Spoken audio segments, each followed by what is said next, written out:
1, 2, 1, 2, 3. Yo yo yo yo yo yo yo yo yo yo yo yo yo. What's up mga katropa? This is Obit Vlog TV. So ngayon mga katropa, Merry Christmas po sa inyong lahat, sa mga sulit na sumusuporta dito sa aking channel at kay Idol Casimero. Merry Christmas po sa inyong lahat. Sana naging masaya po yung Pasko nyo. So ngayon mga katropa, kung nakakita nyo po sa ating thumbnail mga katropa, na talo po ang kababayan natin mga katropa, napakalungkot po. Dahil talo po ang ating kababayan na si Tapales, Pero yun, mga katropa, yan po ay hindi po yan totoo. Dahil nabasa lang po natin sa comment mga katropa, doon po sa in-upload po ni Sports Talk Page, dahil meron po tayong nakitang comment doon. Hindi natin alam kung totoo kasi ngayon na po ang laban ng ating kababayan na si Tapales. So real talk lang mga katropa, hindi po ako dito nakikipagplastikan, pero sa totoo lang po, wala pong panalo itong kababayan natin na si Marlon Tapales, di ba?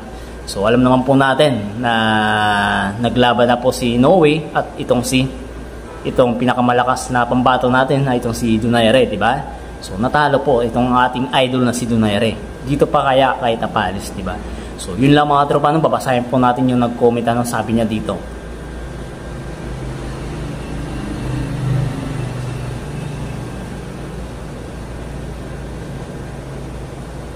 Sabi na nag-comment ng isang netizen, sabi niya, talo si Tapales round 6, knockout sa panga. Tinamaan round 1 and 2, nakuha ni Tapales. Pero pagdating ng round 3 and 4, umatake na Japan, nakaisip ng diskarte. Round 5, puro sulid na patama kay Tapales. Nakakalusot na pagdating ng round 6, doon na tumiklop ang tuhod ni Tapales. So mga tropa, nakakalungkot lang po ang kanyang message, ang kanyang comment. Hindi natin alam kung totoo yan, kung pero sana naman hindi naman po pero mahirap kasi mga tropa, mahirap kasi alam naman po natin na itong si Donaire na napakalakas niyan, mga bigati ng nakalaban niyan, di ba? So natalo ng The Master of Japan. Ito pa kaya dito kay Tapales, di ba? So yun po mga tropang, balita lang po natin ngayon, So Merry Christmas po sa inyong lahat. So naway naging masaya po ang inyong Pasko. So Merry Christmas.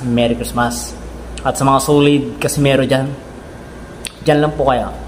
So yun lang po mga tropa, Supportahan po natin mga Filipino boxer.